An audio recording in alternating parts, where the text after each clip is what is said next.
3 pozície v modlitbe. Modlitba začína s dvihnutím rúk k ramenám alebo ušným lalôčkom, ako by človek dal Bohu sľub, že všetko zanechal pre neho všemohúceho a bude sa modliť s plnou koncentráciou. Keď vstúpite do modlitby, nemôžete hovoriť, jesť, rozliadať sa okolo. Prvá pozícia je státie, symbolizujúca rešpekt, pripravenosť a pozornosť k Bohu všemohúcemu. V tejto pozícii je povinné recitovať 1. kapitolu Koránu, súru Al-Fatiha, pretože sa považuje za podstatu celého Koránu. Až tak, že ak niekto zabudne ju prečítať, jeho modlitba nie je platná. Dovoľte mi to stručne preložiť a vysvetliť. Beriem ochranu Boha pred pascami prekliatého diabla v mene Boha, najmilostivejšieho, najdobrotivejšieho, chvála Allahovi, Pánovi všetkých svetov. Preto uznávame, že všetky chvály patria Bohu, jedinému stvoriteľovi, poskytovateľovi, udržiavateľovi, ochrancovi a opatrovateľovi všetkých jeho stvorení. Uznávame, že existuje len jeden stvoriteľ a všetko ostatné vo vesmíre je jeho stvorenie, preto stvorenia závisia od stvoriteľa. Takýto tvorca musí mať absolútnu moc. Má absolútnu moc, no je milosrdný. Najmilostivejšieho, najdobrotivejšieho Pán dňa súdu je milosrdný, ale aj spravodlivý a spravodlivý, preto nám už povedal, že tento život nie je trvalý. A jedného dňa musíme zomrieť a stáť pred ním, aby sme podali správu o tom, ako sme žili v tomto svete. Preto je to pre nás pripomienka, aby sme boli dobrými poslušnými služobníkmi Boha a produktívnym členom spoločnosti. Preto ho prosíme o pomoc, pretože je naším stvoriteľom a len on najlepšie pozná svoje stvorenie.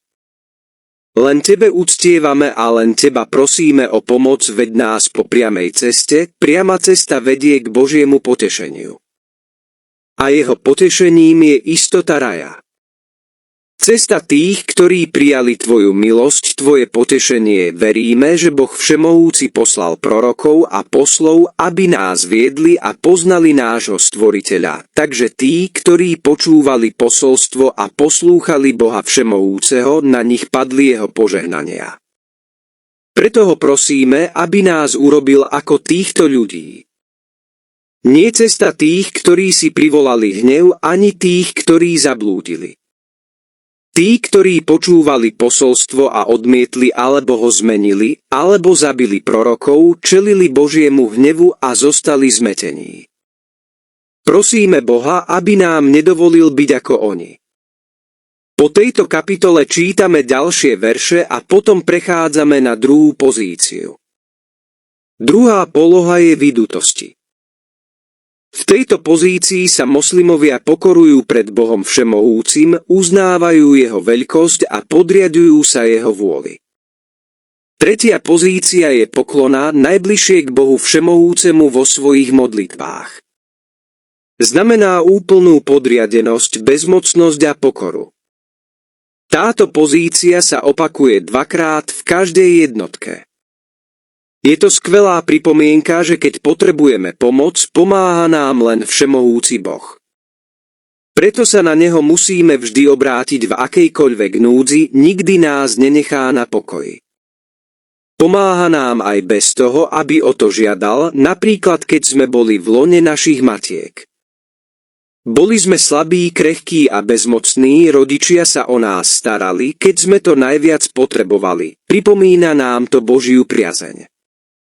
Preto si musíme pamätať, že naši rodičia budú starší, budú slabí a budú nás potrebovať.